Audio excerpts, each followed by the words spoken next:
Another edition of Beat the Closing Number presented by thelines.com and Bet365 Sportsbook. I'm Eli Hershkovich, handicapping college football playoff quarterfinal matchups and some futures discussion mixed in with Austin Mock. You can follow him on X at amock419, gambling writer, specifically in this case, college football betting scribe at The Athletic. What's going on, man? It's good. I've been waiting. You know, we had Christmas and the holidays and everything. I've been waiting for these semifinal games, or I guess quarterfinal games, to get underway. And I've been itching for this playoff all year. I thought the first round, even though there were blowouts, thought they were fun. And we get should be two really good matchups in this one. But the other two games are intriguing as well. So I couldn't be more excited for a college football weekend, or I guess midweek. It's weird, midweek. A little Maction feel mixed in, especially right. with this Penn State, Boise State game. But before we get into that matchup and the college football playoff as a whole, you mentioned to me off air that you're right around Happy Valley. That's where you live. So you have a great feel for the Penn State faithful at this time of the year. What's the vibe like? Or maybe if they aren't even bettors that you're speaking with, just with a huge matchup against another lowly-ish opponent. Sorry, Boise State fans, but what's the feel like in State College?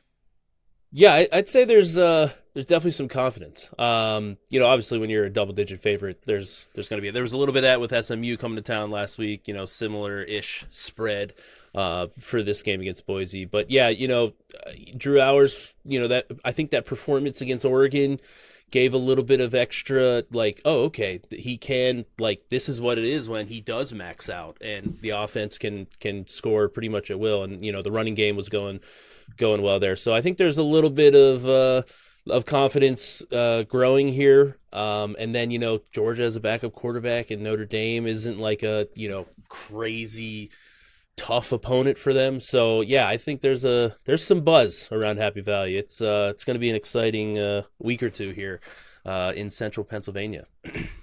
I know Penn State benefited from those two defensive scores against SMU, but there's no other team that has benefited more throughout the course of the season than Notre Dame from turnover differential. So just keep that in mind if anybody is saying that Penn State caught some breaks against SMU. Yes, they did, but also keep in mind that the longevity of things, Notre Dame has certainly gotten their fair share of positive variance in the turnover department. So let's kick it off with the Penn State Nittany Lions, up to 11-point favorites in the Fiesta Bowl against the Boise State Broncos, total of 53.5. To me, Austin, it's not just strength of schedule discrepancy for Astringenti and this Boise State offense. Matson, the Broncos quarterback, facing the best defense he has gone up against all season. And Boise State, if you look at their strength of schedule, they rank 86. So that's, for context, behind Notre Dame and behind Indiana, if you want to talk about another college football playoff team that has exited, and another Big Ten team for that matter. Penn State, top 5 team, mainly on the defensive side of the ball, depending on how many flowers you want to give Drew Aller. And you look at Matson's profile this season from a numbers standpoint, 22 touchdown passes. He's only taken 10 sacks, but this is the best defensive front, not only best defense he's gone up against. So how do you handicap this matchup and any bets for you? Yeah, so it's always tough when you get into, the power conference team versus non-power. And I know Boise's been that giant killer through their, history the last 10, 15 years. But I always have to take a step back and look at the trench play. That's where I want to start. And it's, do I think that Boise State can hang in it? And looking at the SMU game, not that SMU, they're technically a power team, but they just came from a non-power conference.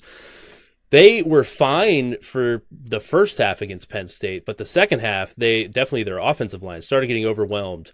And that's my concern here with Boise is no matter how Penn State's offense plays in this game, can they generate enough. Definitely, if they get into any passing downs, is that where are they gonna be able to have any success when Abdul Carter and Denai Dennis Sutton are pinning their ears back and trying to rush the passer there? So I don't love the trench matchup here for Boise. Now they have a game breaker in Genty. Everybody knows that. He's most likely going to be the first running back taken in the draft. I just think the whole game plan for Penn State is going to be do not let him. Make sure you tackle him because he's amazing at forcing missed tackles, but cannot let him get loose for those 50-plus yard runs that he's been so good at. So my number for this game is right on market. I make it 11, but I think that like if I'm going to get involved in this game, I think it really comes down to I think Penn State like on an alternate line is something that I think in the get above 14, maybe a 14 and a half or even into the 17 range. I think we could see a similar output in the SMU game where the second half Penn State really puts their kind of squeezes out too much of potential of with their athletes and everything to where Boise just can't hold on. So no straight up game, but if I had to, I'll be searching tomorrow when this game kicks off. I'll be looking at the alternate markets for Penn State. Well, I'll do it for you right now as we record on Monday at Bet365 plus 155 for minus 16.5. If you want to go under 21 plus 240, so minus 20.5. On the point spread under 24, so minus 23.5 plus 320. Any of those stand out where you might take a dabble?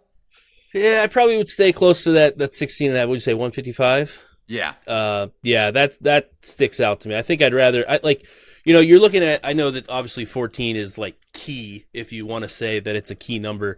But like when you get into these games that are potentially, double digit blowout, there's some variance involved. And I think a lot of times like the variance shakes towards the more talented team and there's just not enough juice. And like, I'm not going to sit here and say that like they pull Genty if it's a blowout, but I do think it's one of those things where if it becomes a blowout, I don't know if there's a lot of answers for Boise against Penn State. So I think 11. You're pretty much hoping they win by 14 anyway. I think getting that 16.5 at plus 155 probably has a little bit of value there. All right, and be sure to check out our betting columns up at thelines.com for all the latest on the betting odds for Boise State and Penn State. If we look ahead here in the college football playoff, if we want to take a look at futures, first and foremost, I know we discussed this a little bit off air, that to you and I, not really a ton of value in betting on any of these teams at this point, but in terms of liability for the book, it's worked out well with the format. Boise State, they could take some bets there at 80-1, and it'll kind of even out the overall handle just because the liability, maybe then veering toward Ohio State, Oregon, etc. At this point, we'll get into that big matchup, a rematch of the Week 6 game later on in the show. But to you, I guess just to reiterate, no value on the futures betting market and kind of siding with me with the notion that the setup definitely benefits the book.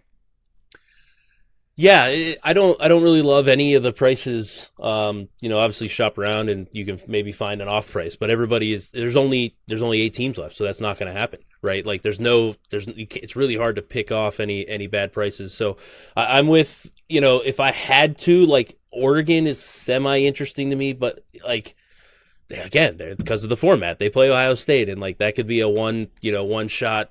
Oh, okay, they lose a close game against Ohio State, even though if you think they're one of the 2 best teams in the country, they're done before the semifinals. So, yeah, Oregon's there. I still think Penn State is probably the most interesting if we want to go further down the board. Like, I don't think Texas or Ohio State has some value. Penn State's kind of close because, again, they're a double-digit favorite, like I just mentioned. I think they can win by margin. And then they're getting a Notre Dame team that I don't think is going to be like favored over Penn State. I think that game will be probably pretty close to a coin flip. And then Georgia, I don't know, what are we getting out of their offense? We'll go into to that a little bit later when we talk that game. But I think it's Oregon or Penn State. I think those are the two teams that I'd be targeting in the futures market, just because I think Oregon is pretty good. Their offense is, I'd say, near unstoppable. And then Penn State just has a pretty favorable draw to the championship game.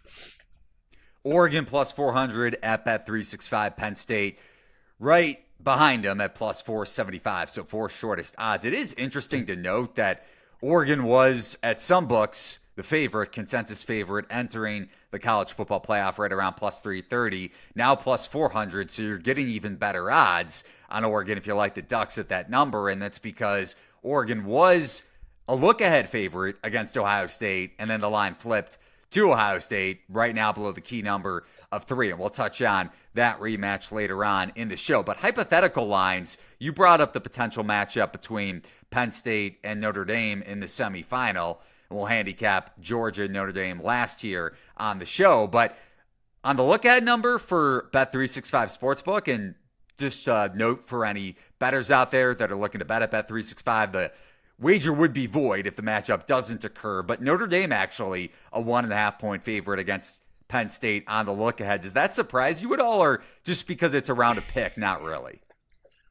Yeah, not a ton. When you're around a pick, it's not super, not a ton of money or a ton of influence in the market to go to, even 1.5 there. So I do find it a little bit interesting that, if we're implying that there, Georgia would be, a little bit more of a favorite there, depending on where you're shopping, as well as a hypothetical.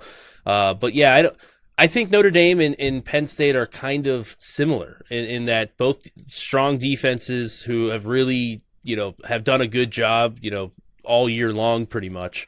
And then your offense is kind of like they've shown some moments, but they a little bit of inconsistency problem. I my model, my numbers see that as pretty much a coin flip. So I'm not rushing to the door to bet Penn State at plus 1.5 there, because that's not a ton of value. But if that matchup does occur and there's any early money on the Irish, maybe a Penn State money line, or even if it would get up to a field goal, I'd be all over that. On to the Peach Bowl, first game on New Year's Day in the college football playoff. Second matchup we're discussing here, Texas up to a 12-point favorite, or I guess down to a 12-point favorite against Arizona State, total of 51. This line was around 2 touchdowns, but it's climbed down a bit, so seemingly some sharp money has come in on the Sun Devils, the Big 12 champion. If you look at Ewers, Texas quarterback that has been much maligned throughout the season, 5 turnover-worthy plays in consecutive games against Texas A&M and Georgia to wrap up the season ahead of the college football playoff. Played well to an extent. Interception to me wasn't really on him against Clemson in the opening round of the college football playoff. Then if you look at the defense and the defensive front in particular for Texas, the Longhorns rank 7th in the country in EPA allowed per carry, and EPA allowed on early downs, they rank 9th. So this is a defense that is set up to stop the run, and similar to the Penn State matchup against Boise State, they're going up against a run-centric Arizona State offense that is without its best receiver in Tyson, and I don't really trust Arizona State through the air in this matchup if they get down, similar to your handicap with Boise State and Penn State. So is this another game where you're looking to maybe lay an alternate point spread with the favorite, or how are you approaching it?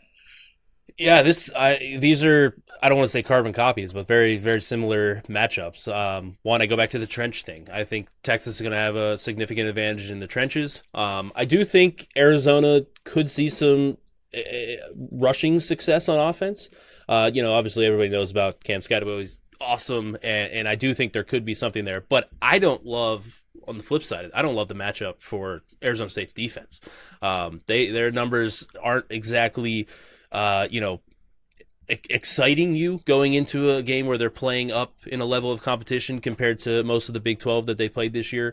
And I know Ewers is inconsistent, I think is the best way to put him. There's some throws where you're like, yeah, that could be the first overall pick in the draft. And then there's some throws like, what just happened here? But Steve Sarkisian is going to know, great play caller, great offensive scheme. He's going to know how to attack this Sun Devil defense. So same thing though. If Arizona State gets down, I don't like if they have to abandon the pass, do they abandon the run? Do they abandon it too early? I again sit here and like the Texas alternate spreads out there, just similar to the Penn State game, because when you're a rush centric team, and when you have to rely on that, when that gets taken away because you're losing, your defense didn't get stops or whatnot, can you shift gears and throw the ball well enough? And I have concerns there. So again, Texas, similar thing here. This is below 14 now, so in that 16.5 range, I think is where I'd be targeting this one. If you look at the alternate spreads, similar thought process here, as you mentioned. Minus 16.5 is plus 140 at Bet365. Under 21 points, so minus 20.5 is plus 225. So a little bit worse of a price than Penn State, but still relatively solid number and right alongside the Penn State number, maybe just a 15-cent difference or so. Question for you about rushing props, because Bet365 doesn't have those out, but would you consider going under the rushing yards for Scadaboo and Genty, respectively, over the last two games we discussed? I'd probably be more inclined to go under on Genty than Scadaboo. I think there is, like I said, I think there is a path to some success for Arizona State on the ground, more so than Boise, because I just think I think Penn State's defense is better than Texas's, just in my numbers. And I think that's where I kind of see it as like, okay, maybe there is a path to success early for Arizona State. I think Penn State's selling out on Genty, so I'd rather go there. And then also on that with Texas, I think Texas has a better chance of putting points on Arizona State more so than Penn State. I think Texas's offense better than Penn State's. Do they have to abandon? Is Scadaboo gonna be abandoned early? So it makes it a little bit tougher there, but I'd rather go under Genty there than Scadaboo. And if you're looking at any of those props when they're released at Bet365 or any of the alternate point spreads that we discussed, remember, with the Bet365 early payout offer, you're a winner if your team goes up by 17 or more points. Key number in the sense of the number we just hit on, with the instant payout on straight bets and parlay selections marked as winners. Download the Bet365 app and see why it's never ordinary at Bet365. Use promo code THELINES, that's the lines one word, when you sign up to receive $150 in bonus bets with your first $5 bet, win or lose. So with this promotion, if you bet, let's say Penn State on the point spread and they go up by 17, you win your bet. Same deal with Texas. You don't necessarily need to take that alt spread of minus 16.5. Just food for thought with these first two games and with the Bet365 early payout offer. Austin, let's head over to the Rose Bowl in Pasadena. Ohio State, as we alluded to, out from, depending on the sports book, on open, an underdog, now a 2.5-point favorite, or especially on the look-ahead line, they were a dog to Oregon. Now just under the key number of 3 and minus 130 on the money line at Bet365 against the Ducks. Total of 55.5. A much different defense than what we saw in Eugene. For the Buckeyes on that side of the ball, you have Hancock moving over to high safety. The defensive line, especially on the edge, has been playing phenomenal football. And if we look at the run game for Oregon, which is seemingly what they rely on, especially to build on that lead, even though they have an all-American quarterback in Dylan Gabriel. Yards per play on zone rushes for Oregon, not as successful, if you look comparatively speaking, as what we've seen from Penn State, just another team that we discussed. And on the flip side, can Oregon's run defense stop a power run offense that Ohio State utilizes to the fullest extent, even though their offensive line has been a bit decimated here over the last month or so with Henderson and Judkins. So if you see my handicap or hear my handicap, I favor Ohio State probably laying a bit of a bigger number on the money line rather than laying the 2.5, even though it's below the key number of 3. But how do you see this one playing out? Yeah, I think Ohio State's rightly favored. I have concerns, and you mentioned it, and we saw it in the Big Ten championship game against Penn State. I have concerns about the Oregon defense. Penn State did not really have success running the ball much this year. Their offense had been kind of inconsistent, and they were doing pretty much whatever they wanted. They ran for, I think, over 200 yards against Oregon. So that's kind of as good as Oregon's offense is, that's the concern for me going forward, is you will have this weak link. And it's not just this is a solid, maybe an average rush. This is not a good rush defense. And I think that's a concern to where Ohio State can really attack you every which way, even more so than Penn State did, just because they have more of the outside weapons. Penn State just kind of did their two-headed monster running back show where they ran for 200 plus, and Howard scrambled as well. So yeah, I'm not for the people that are out there Ohio State, they lost to Michigan. I mean, I think we saw the Tennessee game. Michigan had a very, they have the two best defensive tackles in the country. That really changes how you can attack a defense, and nobody else is going to have that. Definitely not Oregon here. So I don't know if I'm in the business of laying the price here with Ohio State, because I do have concerns about their offensive line. And Oregon, again, like I said, Oregon's offense is incredible, but I just think Ohio State's the more well-rounded team here. Maybe this is a live opportunity. I think this is a good opportunity for, if either team is down, to really climb back in. Definitely, if Oregon gets down early, I think this could be a live over angle, because Ohio State's going to have success running the ball. Oregon's going to have to throw a ton. So that's kind of how I'm looking to attack it. Probably nothing pregame for me, but I do think Ohio State is rightfully favored here. All right, so Ohio State for me on the money line, and maybe a look toward the live over. I'm curious there, just because, like I had on off the top for this handicap, and I think you agree to an extent, better Ohio State defense for sure than what we saw from the Buckeyes in Eugene in Week 6.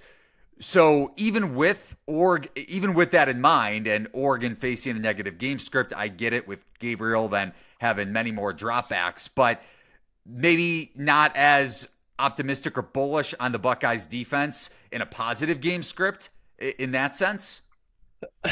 Yeah, so I think Ohio State's defense is the best in the country. So I'm not down on them or any way. It's just more of, I think that game script favors a high scoring potential game, because again, I don't think Oregon's going to have success stopping the run.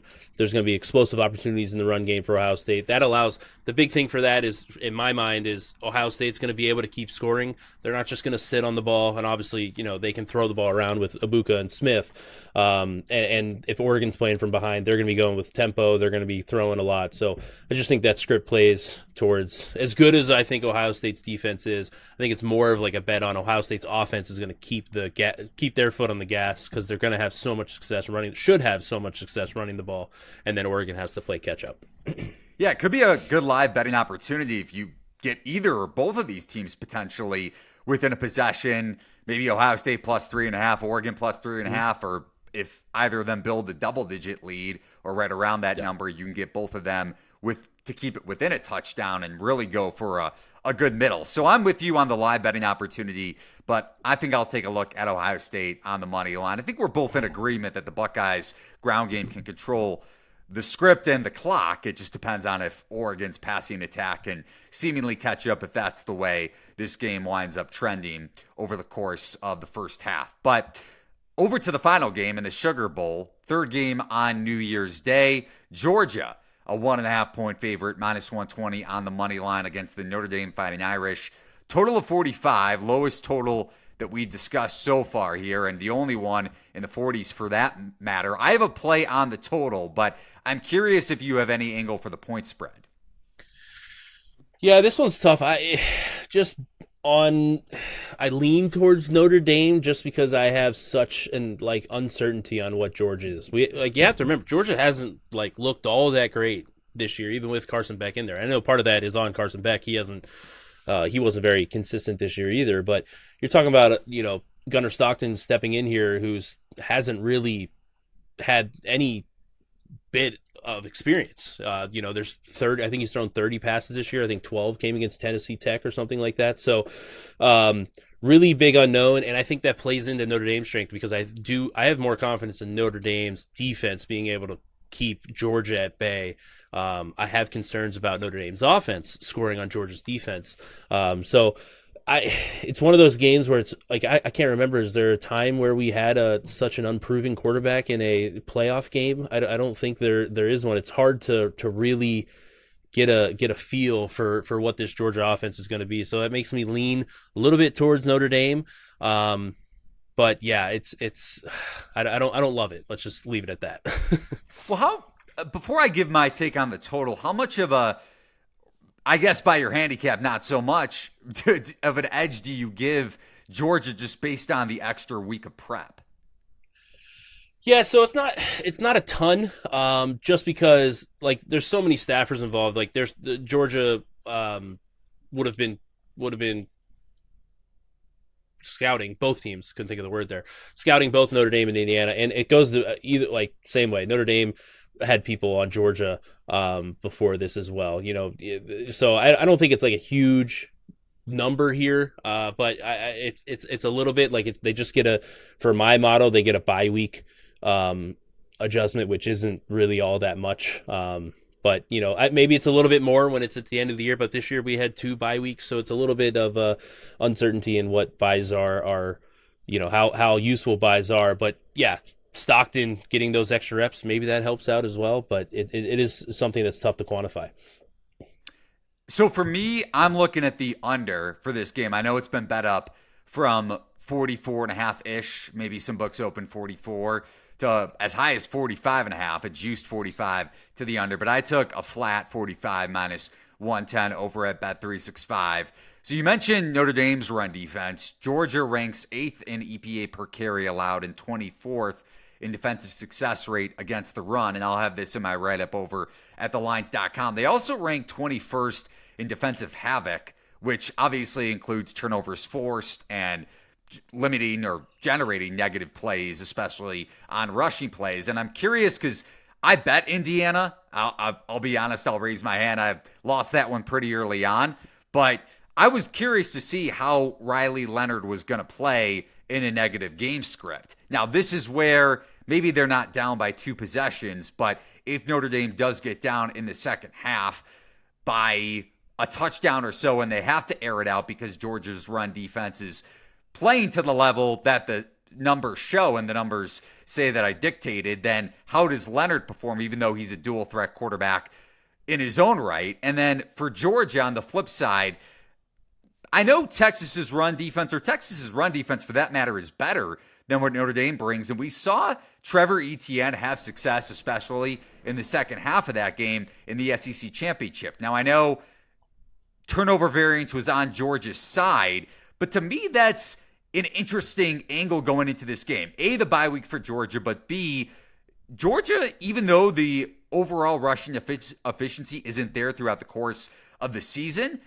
they performed well on the ground against an elite Texas defensive front.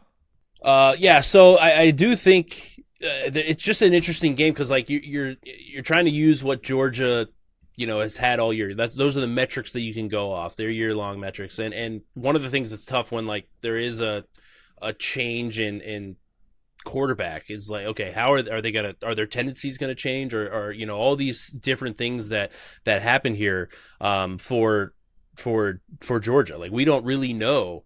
Like that's hard to game plan for. So I do think there are some concerns there. Like is it going to be different types of run schemes? Is it going to be different pass schemes and everything? So that makes it a little bit trickier for Notre Dame. But I do think both teams don't want to get into to a passing, like they don't want to air this out. So I do lean a little bit with your way with the under. If I had to bet the total, I would definitely lean towards the under. But yeah, I think I don't want to see Riley. If you're a Notre Dame fan, you don't want to see Riley Leonard dropping back to pass a lot because that's not his strength. Like that's honestly, there's not a lot of quarterbacks in the playoff right now that's their strength. So it's just not what they're built on. Jeremiah Love is awesome. His explosive play, like that 99-yard run, whatever it was, kind of flipped that Indiana game on its head. So I do have concerns for both teams trying to score the ball. So I do, I might end up tailing your underplay. I just hate low 40s unders in college football. It's painful. But yeah, I think it's one of those things. If either team, if there's a deficit early, Man, I don't know about I don't think either team's going to be able to catch up quick. So, this might be the old the rock fight. Make sure you take care of the football, don't turn it over. And I don't think there's going to be a lot of early down dropbacks in this game. Yeah, grind clock too. That's that's part of my handicap. If it leans towards Georgia, and for that matter, on the flip side too, trusting their quarterback in a negative game script, as you mentioned. I mean, 62 dropbacks overall for Stockton, 20 of them against Texas. Do you have any sort of quarterback rating on him overall, or how do you? Because I don't necessarily use a model for college football. I have models for college basketball and my NFL betting. But how do you kind of incorporate a quarterback like that into a betting model for a handicap in a game like this? Yeah, so the toughest part is you have to adjust for sample size. Like he could have came in and had these crazy EPA success rate, everything, and it's one game. It really needs to be shrunk down. So yeah, a lot of that is based on adjusting to what what I expect of. I have a backup projection for every level of team in college football, if that makes sense. A backup at Old Dominion is going to be a lot different than Georgia. So that's kind of where I start with my process. It's tough. It's really hard to do because I always go back to Alabama pulled Jalen Hurts, who's a successful NFL quarterback, at halftime of the national championship game, and because they thought the backup was better, which I don't know if we'll ever see that again. It just really it's hard to do. But Stockton was it wasn't like he was a low 3-star or anything. He was a 4-star recruit, so there should be some ability there. But obviously, I think there's a step down from Beck. So that's kind of how I do it with a general his stats and some general backup of what I expect Georgia to have on a year-to-year basis. One last market I want to go over for this game, similar to the first couple games that we discussed, with Jeremiah Love's rushing yards prop lined at 67.5 at Bet365. I know the immediate inclination, and you brought this up a couple points ago with his 98-yard touchdown run, which did flip the game. We can lament over our bets all we want, but probably not going to win that Indiana bet one way or the other, whether Love broke the game open on Notre Dame's second offensive possession or not. But 67.5 is probably a public bet to the over. Not that I really care about public betting splits at all, especially for player props. But like I mentioned with Georgia's run defense, I really like the matchup for the Bulldogs on that side of the ball, where I would consider the under. I know it's a low rushing yards prop, similar to your point about this being a low total, and taking an under is definitely a scary proposition, especially in college football. But I may look toward the under, even though that number is in the 60s. Anything there? Yeah, I would lean that way as well. You look through, I know his last 4 games have been all over that number, but there have been I'm looking at his game log right now. Florida State, 9 carries for 19 yards. Georgia Tech, 14 for 36. Stanford, 6 for 53, which is Louisville, 11 for 34. So, he's so explosive. That's the issue. If he gets in the open field, he's probably going to ruin your bet maybe on one run. Right. That's the problem there. But, you're that's the point of these markets is you kind of have to, hey, I'm going to go in kind of, I don't want to say, similar to what Penn State's game plan against Boise State will be is hey, we cannot let Gentile, if he gets a 4 or 5 yard carry, cool, whatever, but we can't let him have those 40 plus 50 plus yard carries. Georgia's gonna do the same thing. Hey, let's put the ball in Riley Leonard's hand. At least that's how I would have to assume they're gonna game plan, because that's what I think 99% of the population would do. So I would lean under, just hope that Georgia just doesn't stays gap integrity, and hope they don't let him get into the open field, because he is pretty fun in the open field, and I don't know if there's many people catching him. So, but I do agree with you. I think that's a touch high for this is the best defense they're going to play all year, and yeah, he's gone under this number plenty of times. And he's not a workhorse back either. I know they've blown a lot of people out, so maybe this game will be different, but I think that's another angle that supports the under as well. Yeah, and a couple of those games, I know some of them were blowouts, but you brought up the touches there too. relative to the opponent, granted, but still worth noting for this game, depending on how the game script flows. Any other takes between the 4 games or futures that you have before we get out of here, Austin? No, I just don't give in to the hey, the new format stinks, because there's likely to be 2 more blowouts. And again, there's an easy chance that there's 4 blowouts, because pick'ems go that way. But yeah, I think the semifinals are going to be awesome. That's my take, and I'm hoping that there's like some mark. Really what I'm hoping for is like Penn State doesn't win. I hope they win my alternate bet, win by like 17. And then either Georgia or Notre Dame looks amazing, and then get a good price on Penn State in the semifinal. That's my that's my angle. Maybe the same thing for Oregon. If like Texas looks really good against, like Texas wins by like 40, and then try to get Oregon and Penn State as the future in the semifinal. So no, you're still holding strong on no Ohio State at this point, at least relative to the price in the futures market. I just they're just being priced. Like, I have them as the best team in the country, like, per my numbers. So, like, it's not that I'm low on them. It's more of just, like, I can only bet, like, if a book hung plus 100 on Ohio State, like, I can't, even if I think they're by far the best team, if I don't have them over 50% to win the national title, like, I'm not gonna bet that. So, them and Texas are sucking up a lot of value. Now, Texas, again, is a big favorite, so that's why. But I think again, Texas is probably like the 3rd or 4th best team in the country. Both of these, Ohio State has to then play another, assuming there's not an upset, another really good team. Maybe we see something like Oregon. You said Oregon's value got better in this round. Maybe it's something plus similar with Ohio State there. Yeah, so maybe it's something like that where I get a better price on Ohio State next round. But they're priced at the top of the market, and I can't back them at that price. He is Austin Mock. You can follow him on X at amock419. College football betting analyst and betting analyst overall at The Athletic for a myriad of sports. And this was our edition of Beat the Closing Number, handicapping the quarterfinals of the college football playoffs, and some futures mixed in as well, presented by Bet365. Really appreciate the time, Austin. Yeah, thanks so much for having me. It was a good one. Good luck to everybody out there betting on the college football playoff. Remember to check out thelines.com for the latest odds and our special promo, The Lines, one word, at Bet365 Sportsbook. So for Austin and for myself, Eli Hershkovich, so long, everybody, and good luck with your college football playoff bets.